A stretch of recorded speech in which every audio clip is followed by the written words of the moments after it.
This is 20 Minutes Live. Welcome to all of you from India and around the world. I am Ninad Karpe, partner at 100x.vc. Today I'm truly delighted.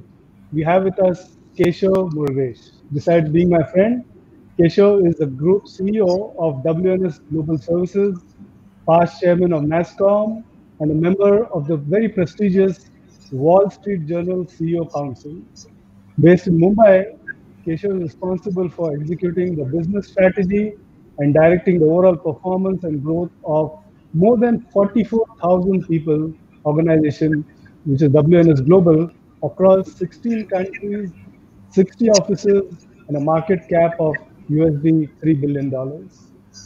Keshav is known as the turnaround man, the turnaround guy in the industry, and has been at the helm of global majors such as Syntel and ITC, which is a subsidiary of BAT PLC. Keshav is a global thought leader, has received numerous awards from national and international organizations. We are truly delighted Keshav is here today on 20 Minutes Live. Welcome, Keshav, to this show. Our format is very crisp and it's unique. It's for exactly 20 minutes from now. I will start the conversation with Keshav. And please, whatever questions you want to ask Keshav, please get going from the word go. Post it in your comments column, and I will take the questions once I have had the initial conversation with Keshav. Thank you, Keshav, for coming to the show. Pleasure, Ninad. So let me get going, Keshav, with a very simple question. The IT industry is not new to all the crises. You know, we have seen 2008 crisis, we have seen the Y2K crisis. What do you make of this current crisis, which is created by this COVID? So first thing I'll say is that, Mark Twain, if you recall, had said, rumors of my death are vastly exaggerated. So similarly, I will say that even with the IT industry, we have learned to live with changes in business models, transformations that take place, external kind of influences that impact, but finally we come out stronger. If you go back to 2007, you will recall that Tom Friedman had called it a supernova year. It was a year where we saw lots of new technologies come to the fore. And supernova is like a big blast that dramatically changes everything. If you ask me, Ninad, COVID-19 is supernova 2x. Because overnight, this industry that had been talking about digital transformation, had been talking about transform business models, had been talking about new models of engagement, were forced to actually accelerate, and in a matter of a few days, if not hours, actually brought forward the future into a model where from working in offices, we moved completely to a virtual model or a work from home model. The beauty is that, while we have now completed 3 or 4 months of this model, we've actually been able to deliver extremely well to our clients. The industry is now operating at beyond 95% capacity utilization from home. Cybersecurity threats have been managed extremely well. Clients are delighted with the impact. And if you ask me, COVID-19, is more a healthcare crisis that is turning into a financial crisis, whereas most of the others started with either a technology crisis, business model transformation crisis, or a financial crisis. So I will say that at this point in time, we've learned to cope with this model. Clients are happy with what they're seeing, but at the same time, we have to make sure that we are past COVID and we can, make sure that the demand starts coming back. So if I remember, there was a prediction by NASSCOM and other organizations that this industry will become a $350 billion industry by 2025. You think that is still achievable by this industry? So Ninad, I think one of the great things that has happened as a result of COVID-19 is the fact that this pandemic happened at the same time across the globe. So it is not something that hit only Asia or North America or Europe. It happened at the same time all over, and therefore the providers as well as the clients experienced it together, and therefore were able to co-manage and co-create solutions to manage the impact of it. The beauty, again, is the fact that clients across the globe also have understood what their strategic vendors go through when they have to manage a pandemic of this nature, right? And therefore, they have worked hand in glove with us to actually keep the lights on for themselves and for their end customers as well. But I think what is going to happen as a result of COVID in the post-COVID-19 era will be that every client will want to save more money. Digital acceleration that we have all spoken about in the past with great gusto will take off at a pace that has never been experienced before. New business models, moving away from input-led to much more outcome-based models will happen. The government of India is interacting with all of us to change all labor kind of rules as well and relax the labor rules so we can actually now enable the gig economy. We can enable more part-time kind of employment. We can enable the 110 million women who today have a secondary education degree but are not part of a workforce because they want to work only part-time. All of this and the fact that cybersecurity will now become a new business opportunity, actually, I think, we have the opportunity to get there because now acceleration is possible. When it will happen, I'm not so sure because it will depend a lot on how we actually deal with COVID and when it actually, the pace of COVID decelerates. So viewers, please post your question on your comments box. I will take it after my chat. So whatever you have, start posting. So I heard the word digital acceleration when in your comments, string of comments. You made a lot of interesting thoughts. Which particular industry you think is going to really accelerate compared to what it was some time back from purely from IT perspective? Look, Ninad, if I was a betting person, I will say that the opportunity across every industry is very, very high today. And why is that? It is because global clients have carefully seen how companies like WNS that I run, as well as other great companies in the space, have actually managed a pandemic and a crisis for which there was never a BCP plan, right? Nobody had created a BCP plan, but still in a matter of 2 weeks, we were actually able to transport 3.5 million desktops to people's homes in India in order to keep the lights on. We were able to work with the government and ensure that relaxations were given to us by DOT and other organizations like special economic zones and things like that. And therefore, every vertical is an opportunity. But if I was a betting person, again, I'll say that healthcare has huge potential, particularly, remote healthcare, telemedicine, things like that has huge potential. On the retail side, the fact that, personalization will take off at a pace that you have never seen before. I think airlines and travel will actually come up with completely new ways of providing, highly personalized services to people. The shipping and logistics industry, again, has potential. And the entire supply chain area also looks very, very exciting. So I actually think digital acceleration has huge potential across every one of the industries. Most importantly, companies that had not dipped their toes in this model will now, move very quickly to experience this model, including the offshore model, because they will not want to be caught in a situation where today they are not operating only because they did not have the global model. So, we've, Keshav, we already started getting a lot of questions. I wanted to ask you a couple of them, but I think I should give preference to our viewers. So, Mudit Jain is asking, why can't Government of India encourage active usage of blockchain technology for all government approvals? Blockchain technology, why can't So, let me mention very clearly that he's hit the nail on the head, because the technologies that actually will drive the future from here will be all these new technologies, including cloud, AI, ML, blockchain, all of these, kind of technologies. And I can tell you at this point in time, the government actually is having discussions with NASSCOM as well as individual company members in terms of looking at anything from a digital point of view in order to enable citizen services or to enable the non-handling in a physical format of anything, whether it is cash, whether it is citizen services, whether it is, anything that, we are used to being dealt with in a different format. So absolutely, why not? So Hari is asking, question is slightly, he's asking, will there be layoffs in the IT industry?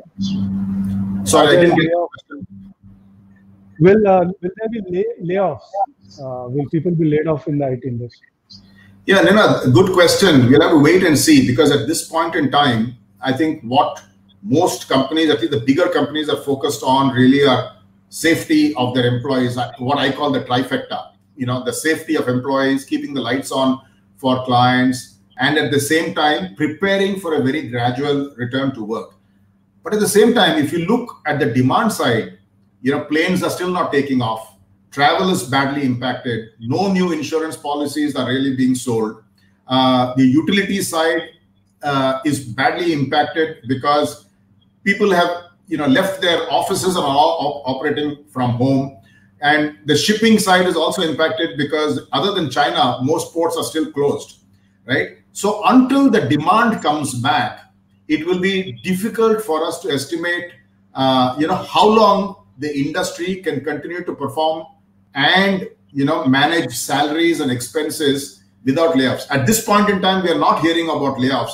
But if this pandemic extends for a long period of time, we all will have to do what is right, for the company. Sure. Including, things like layoffs. But I think we have many other levers before that. Sure.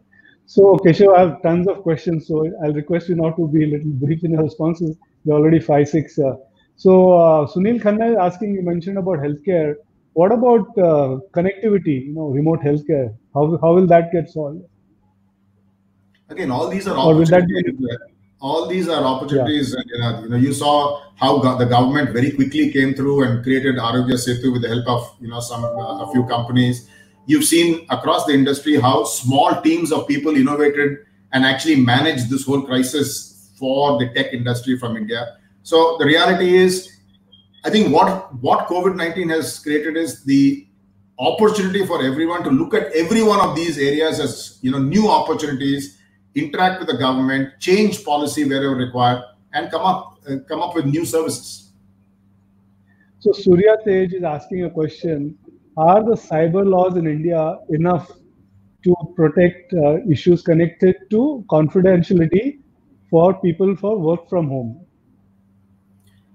So at this point in time, I think that from an India perspective, the cyber laws are reasonably okay. Right? I don't think we have any issues there. I think the bigger concerns clients would have is really in terms of how their information is actually being managed. And I can tell you at this point in time, the Indian industry has managed for the past 4 months extremely well. All controls that were loosened when desktops were moved have been tightened, new dashboards have been created, and the whole cyber area is actually being managed very, very maturely.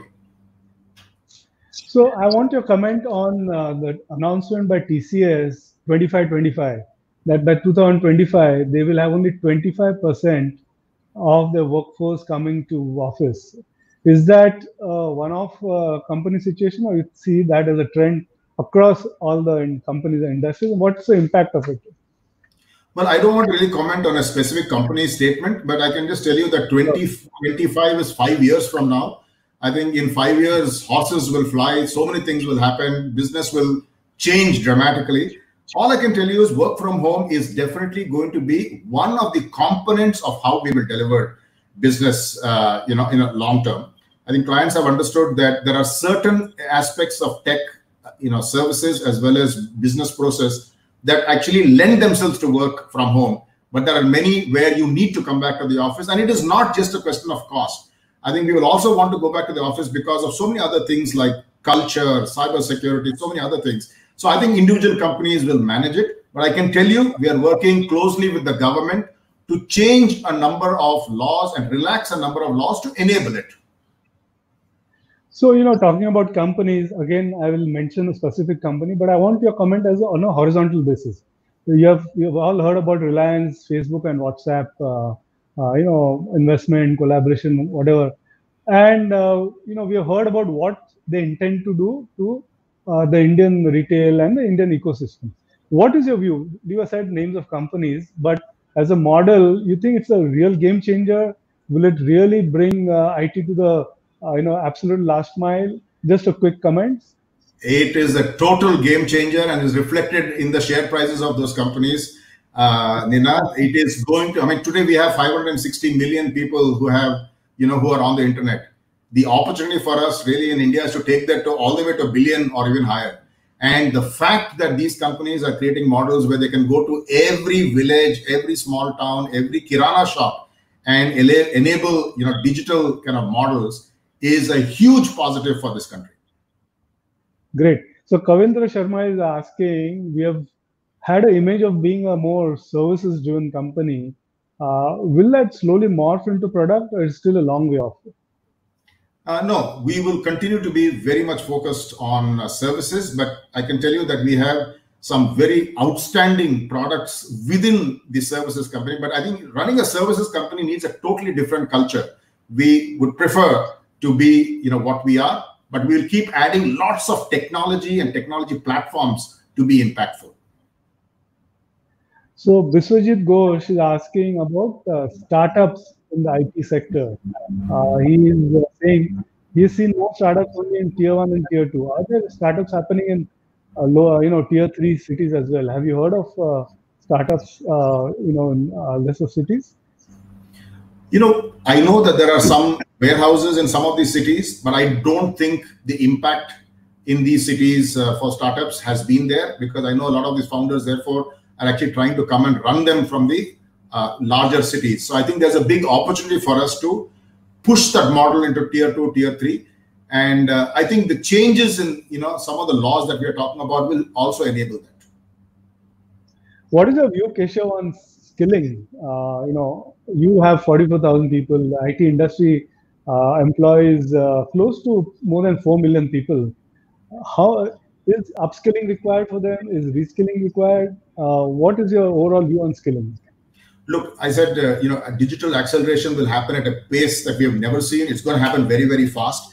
So it is very important that all of us make sure that very quickly, in a remote fashion, like we are working today, enable employees to understand the basics of all those new technologies that we are talking about. So like WNS, for example, has created something called Glint that works only on AI, ML, things like that, teaches people, who are sitting remotely.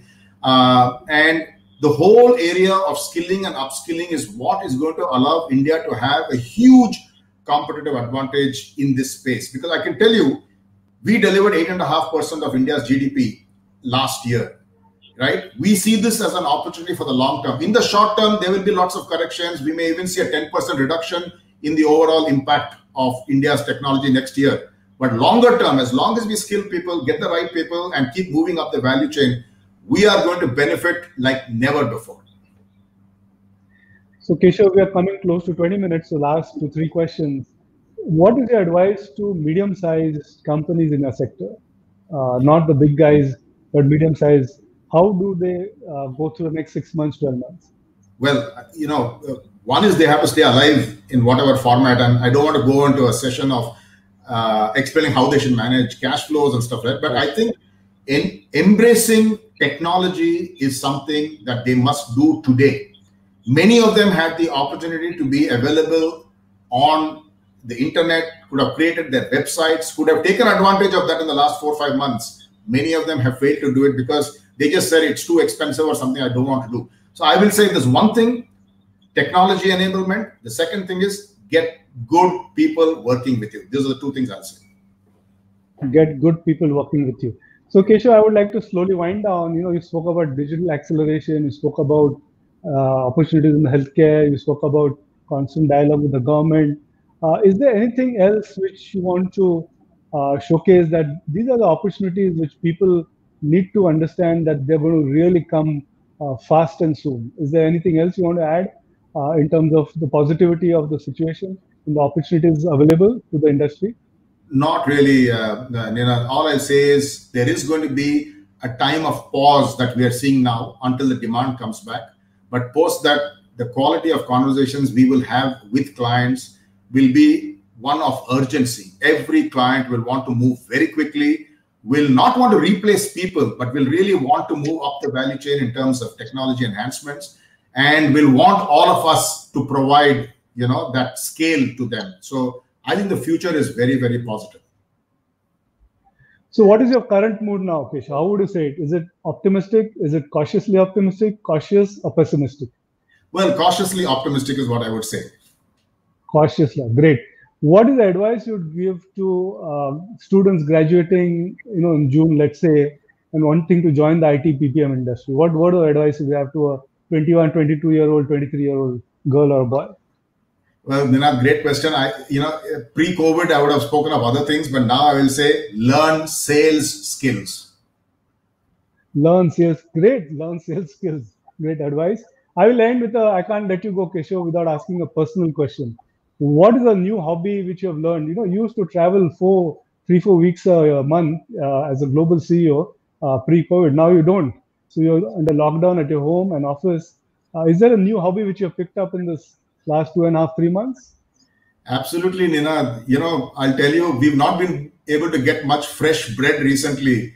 And therefore, in the past 2 or 3 months, I've learned to bake different kinds of breads. Focaccia is very good. I bake, bread made with 2 eggs as well. So that's regular egg bread or milk bread, what they call.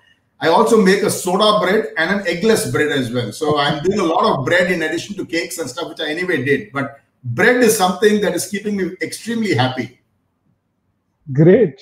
Global CEO bread. That's a headline. And my wife and the rest of the family just love the bread. They now want only that bread and nothing else.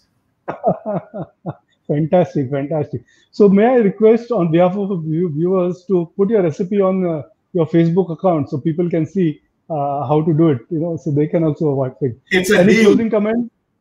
Any closing comments, Keshav? Very nice to interact with you, Ninad, and what a lovely format. And I'll definitely post the recipe for bread, and look forward to interacting with you both in person as well as virtually like this very soon again.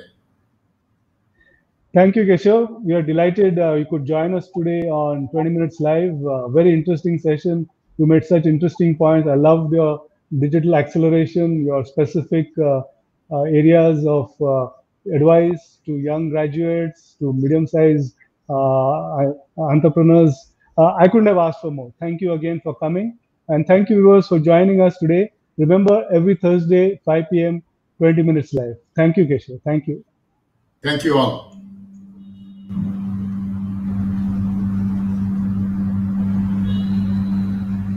Thank you.